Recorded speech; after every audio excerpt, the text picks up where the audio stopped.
భూపతి గారు, ఇప్పుడు మన స్థానిక ఎమ్మెల్యే, గన్నవరం నియోజకవర్గం ఎమ్మెల్యే ప్రభుత్వ వైపు మన యార్లగడ్డ వెంకటరావు గారి పనితీరు ఎలా ఉంది?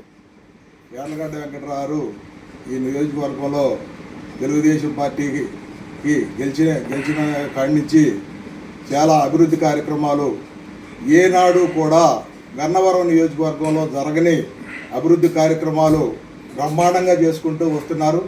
మరి ఈ సూపర్ 6 పథకాల్లో అటువంటి కార్యక్రమాలు కూడా యాజ్ ఇట్ ఈజ్గా ఇష్టం వలన ప్రభుత్వం కానీ యార్లగడ్డ వెంకటరావు మరి గన్నవరం నియోజకవర్గ ప్రజలకు వారానికి 3 రోజులు, అలాగే ఆఫీసుల్లో 2 రోజులు అందుబాటులో ఉండటం జరుగుతుంది. బ్రహ్మాండమైన అభివృద్ధి కార్యక్రమాలు వెంకటరావు ద్వారాగా చేసుకోవటం జరుగుతుంది ప్రతి ఒక్క గ్రామం వారు. అలాగే మల్లవల్లి పారిశ్రామిక ఓడని అభివృద్ధి చేసి మరి పిల్లలకి ఉద్యోగ కల్పనలో బ్రహ్మాండమైన ఇది ఇష్టం జరిగింది. మరి ఇటువంటి కార్యక్రమాలు చేస్తాం మూలన యార్లగడ్డ వెంకటరావు పనితీరు గత 40 ఏళ్ళగా మేము పార్టీని చూస్తానని ఉన్నాం.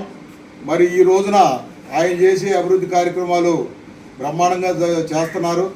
ఇందుట్లో వెంకటరావుకి 100కి 100 మార్కులు మా ప్రజల తరఫున 100కి 100 మార్కులు వేయటం జరుగుతుంది ఈ రోజున.